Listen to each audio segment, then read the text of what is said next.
Marc Oberon est le producteur du film 8, un film qui réunit à travers des courts-métrages des réalisateurs tels que Jane Campion, Wim Wenders ou Gaspard Noé. 8, ce sont les objectifs du millénaire pour lutter contre l'extrême pauvreté.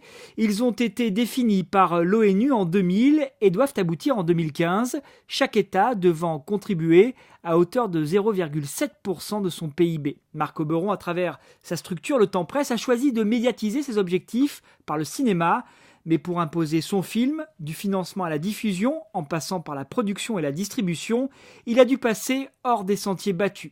Retour sur une véritable aventure soutenue par la direction de la coopération internationale de Monaco, rencontre avec Marc Oberon, dont l'aventure 8 débute par un film publicitaire. C'était en réalisant un film publicitaire justement pour les Nations Unies avec Ronaldo Zidane. J'étais à Genève et, voilà, pour représenter le film et j'ai vu sur un coin de bureau, je ne sais plus si j'ai vu le 8 ou si j'ai vu OMD et j'ai demandé ce que c'était et on m'a dit voilà mais tu connais pas, c'est une campagne importante, ça s'appelle les Objectifs du millénaire pour le développement. Voilà, donc, qui ont pour but de réduire de moitié la pauvreté dans le monde d'ici 2015. Et c'est la campagne la plus importante des Nations Unies depuis leur création, depuis 1945. Et donc je me suis senti comme une grande absence. Je ne savais pas du tout de quoi on me parlait.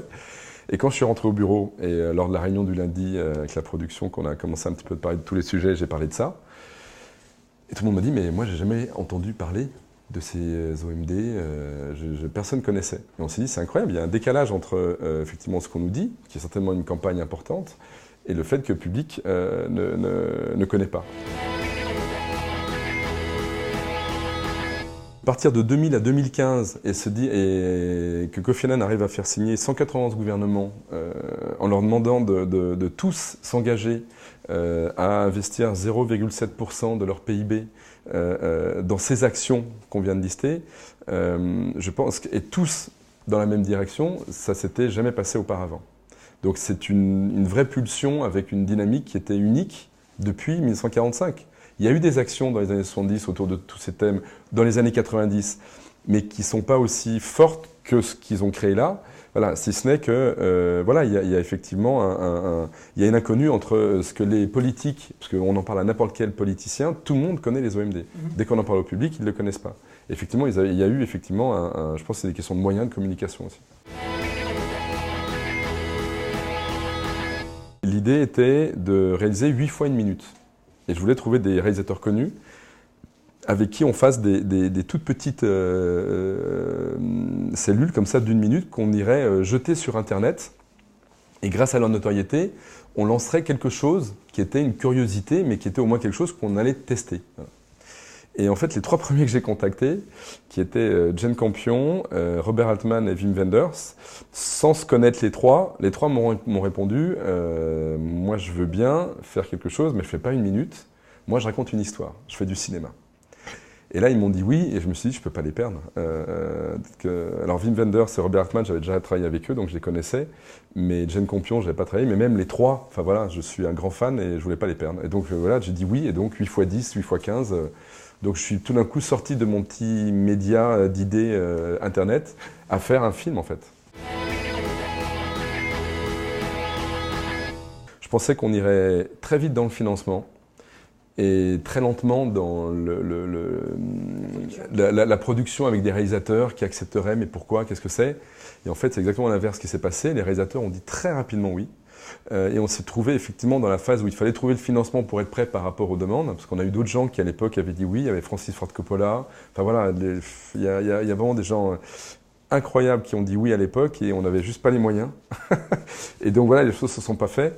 Et alors pas les moyens, c'est de leur fournir la production qui va autour du projet. Pas les moyens financiers pour le faire, parce qu'effectivement, vu qu'on était dans un cadre où on avait un accord avec des réalisateurs, on avait effectivement donc des contrats d'auteur avec eux, et on rentrait dans le système traditionnel en France, qui est de déposer des dossiers pour obtenir des aides de financement, et dès qu'on a ces financements, CNC, des choses comme ça, exactement, voilà. Donc, mais de manière tout à fait traditionnelle. Et en fait, de 2003, parce que c'est en 2003 que ça a commencé cette aventure. De 2003 à 2005, on a fait tout le cinéma français et international et on n'a eu aucune aide parce qu'à l'époque, personne ne voyait l'intérêt de faire un tel film. Tout le monde l'associait plutôt à un film sur la pauvreté, alors que nous, on essaie d'expliquer que d'une part, c'était déjà intéressant de traiter un sujet qui était unique aux Nations Unies, et qu'ensuite, ce n'était pas un film sur la pauvreté, c'était un film sur les inégalités entre les riches et les pauvres. Et qu'à l'époque, c'était il y avait C'était pas traité. C'était pas traité, puis il n'y avait aucun intérêt. Aucun intérêt. Et donc, en 2005, on a décidé nous-mêmes de financer les deux premiers, parce qu'on commençait à perdre les gens. C'était Jane Campion et Gaspard Noé, avec lesquels on a fait les deux premiers.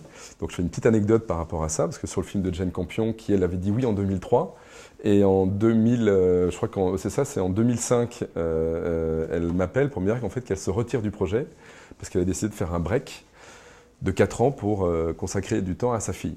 Et donc on perd Jane Campion, qui pour nous était la femme réalisatrice qui pour nous était essentielle à avoir sur ce projet. En plus, Palme d'Or à Cannes, c'était beaucoup de choses. 2 Palmes d'Or pour son court et son long métrage, c'est la seule à avoir eu ça. Et donc on la perd, et là-dessus il se passe 8 mois, et elle est en Nouvelle-Zélande, chez elle, dans sa cuisine, et la porte de sa fille est ouverte, et ses copines sont en train de discuter avec Alice, sa fille, dans sa chambre. Et l'une des filles dit, de toute manière, vu l'état dans lequel nos parents sont en train de nous laisser la planète, ils peuvent toujours courir pour qu'on s'occupe d'eux plus tard. Et en entendant ça, voilà, le lendemain matin, elle a décidé de revenir derrière la caméra. Donc elle m'a appelé, elle me dit voilà, cas de conscience, je veux faire quelque chose, on va tourner en Australie, je veux tourner avec des enfants, avec mes enfants, voilà, les enfants d'ici, et on va tourner un sujet, un sujet qui nous touche, qui est l'accès à l'eau potable, parce que c'est un vrai problème qu'on a en Australie. Et quand elle m'a dit ça, elle m'a dit voilà, il faut qu'on tourne maintenant. Là, je me suis dit, j'ai pas le choix, il faut que je le fasse. Donc, voilà, c'est elle qui m'a emmené, c'est les réalisateurs qui nous ont emmenés sur ce terrain, parce que c'est eux qui nous ont emmenés sur la fiction, c'est eux qui m'ont dit voilà, ça, on y va ou on n'y va pas. Et en partant sur ce terrain-là, on sortait des réseaux traditionnels, parce qu'en lançant la production, on ne pouvait plus bénéficier des aides traditionnelles. Et donc, on a dû commencer effectivement à aller frapper à d'autres portes, hors cinéma, pour trouver le financement. Tous les choix qu'on a faits ont été par contrainte ou par défaut. C'est-à-dire qu'à aucun moment, on a essayé de faire le meilleur choix, mais la production du film nous a déjà pris 6 ans.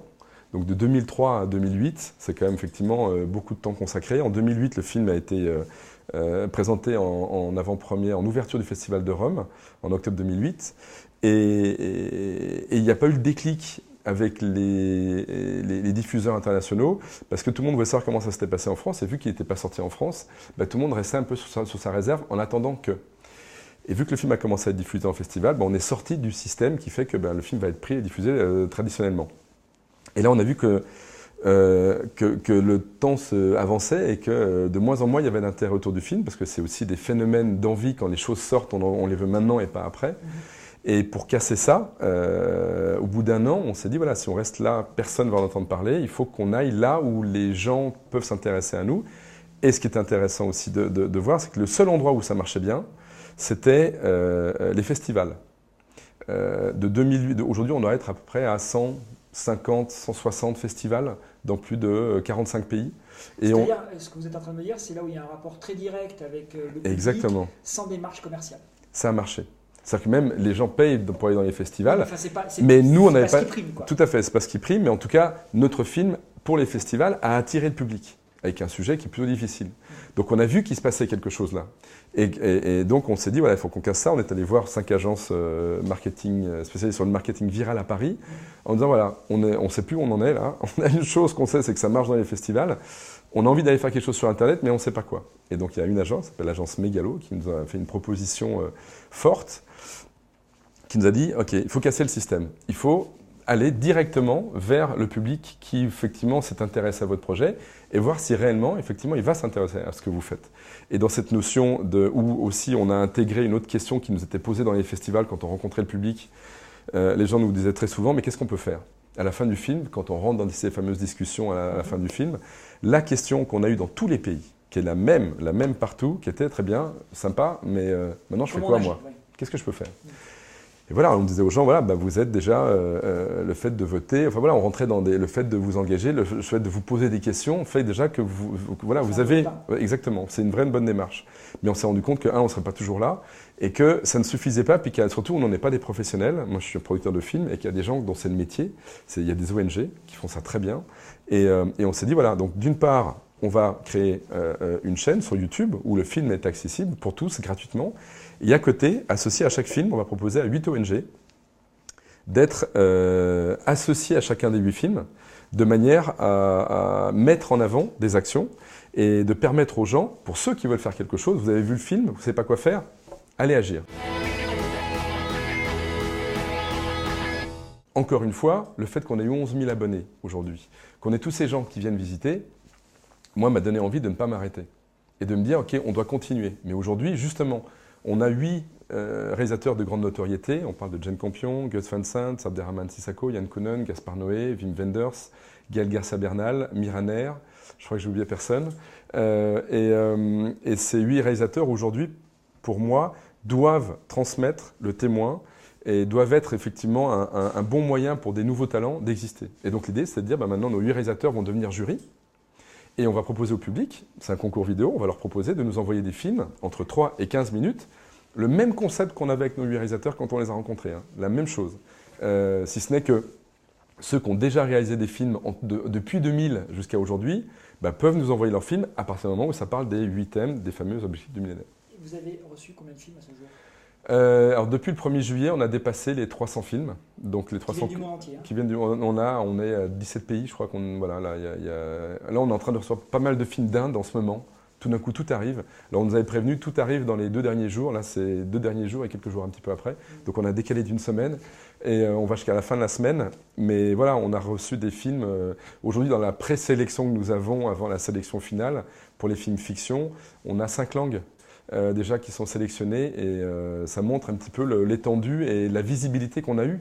Parce qu'on a communiqué sur Allociné, on a communiqué sur YouTube, on a communiqué via les réseaux sociaux et il y a eu un vrai buzz qui s'est créé autour de tout ça. On a communiqué via nos abonnés et voilà, tout ça pour montrer qu'il y a un intérêt sur ces thématiques-là.